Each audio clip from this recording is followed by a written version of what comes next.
All right, let's go to, we've already like mentioned it a little bit, the kind of traits that we associate with an adult having. So, and again, this is what prompted me to really want to talk about this subject is I looked at some people and I said, I thought because they were an adult, because they were over a certain age, that they had these traits, these characteristics. And then realizing later on, oh, hang on, once again, adult only means that they're past a certain age. It doesn't necessarily mean they've had the experiences they've got that maturity. So I want to discuss, okay, what are some traits or characteristics that we associate with adults that they may not necessarily have. They may have it, but they may not as at the same time, just to keep that in mind. So the first one I want to bring up, and we've mentioned this, is emotional maturity. And by that, I mean the ability to understand their own emotions, to understand when they feel a certain way, why they feel a certain way, or have a good inclination, to be able to say, oh, okay, I'm feeling angry at the moment.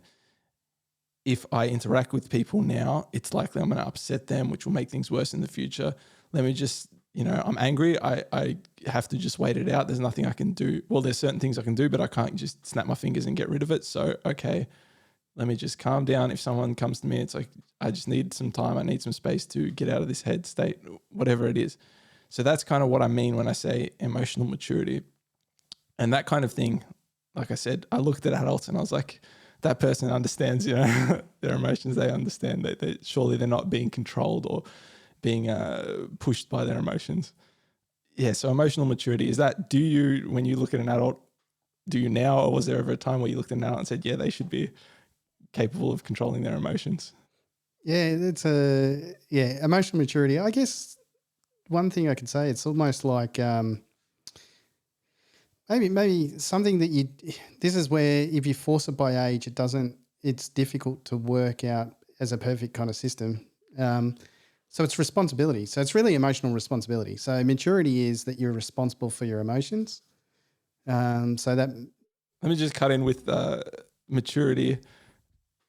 It means fully developed. Yeah, no, it's fine. I just want to clarify it for anyone listening that when we say mature, and this is where I got tripped up when I first came to this topic. I said mature and I thought immediately emotional, intellectual maturity, but that's not necessarily what maturity means. It's a general phrase meaning fully developed. So yes, just when we like say mature that, cheese. Yes, exactly. Like that's a good example. Like an investment, you can call an investment matured. mature, like stuff like that. So. Yes, yeah. So I guess like when you turn 18, there's a whole lot of responsibility you get given. Whether you're ready for that responsibility or not, it's a big question, I guess. And so when I was a kid, you sort of look at adults and think they have it all worked out, particularly, when you sort of, I don't know, when you're 10 or 12, you're sort of outside your own circle. So I guess for the first 6 to 8 years, you're sort of learning how the world interacts with you and you are the center of that. I think as you get older, past that 6 to 8 year old age until you get to say 13, there's this realization that other people have emotions and what you do actually impacts them. And then as you become a teenager, you're starting to learn to be responsible about your emotions and how they impact others. So, you don't want to hit kids and and beat them up and all the rest of it because, you're angry about losing a game or whatever it could be. So if I go back to that emotional responsibility, I guess that, sometimes and you can see this in older people as well, like they might be mid-20s and they just haven't had the experience to take the responsibility on. And sometimes it's not even their own fault, or sometimes the patterns at which they're being brought up with has put them at a deficit.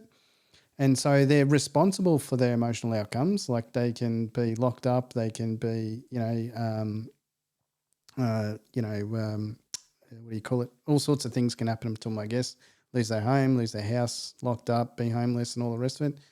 But they weren't actually ready to be emotionally responsible at that period of time because they're never actually taught how to. Maybe they missed that gap or whatever the gap ends up being. But I think, there are times where you just sort of think, that person sort of missed out. They're an adult. They're responsible for it, but they don't know how, they don't have the experience to do it. I just want to plug a book here because what you said kind of feeds in directly into the subject of what the book is. The book, and I mean, you'll see where I'm going just by the title of the book, hopefully, is called Adult Children of Emotionally Immature Parents, and it's by Lindsay C. Gibson. So yeah, just like you said, maybe they haven't had that experience, and it's not necessarily their fault. Maybe even their parents are good parents, look after them, but their parents themselves don't have the emotional maturity to pass that on. So how can you give that to someone if you don't have it? How can you teach someone something that you don't know yourself? And so, yeah, maybe that comes back to community engagement, having access to people who are mature in these different areas. So one person doesn't necessarily have to be everything to someone. So they can have different role models. And this is where, going back to tribes, it was probably a good thing, because you'd have like the elder of the village, you'd have the medicine person, you could learn from all these different people who are mature in specific areas.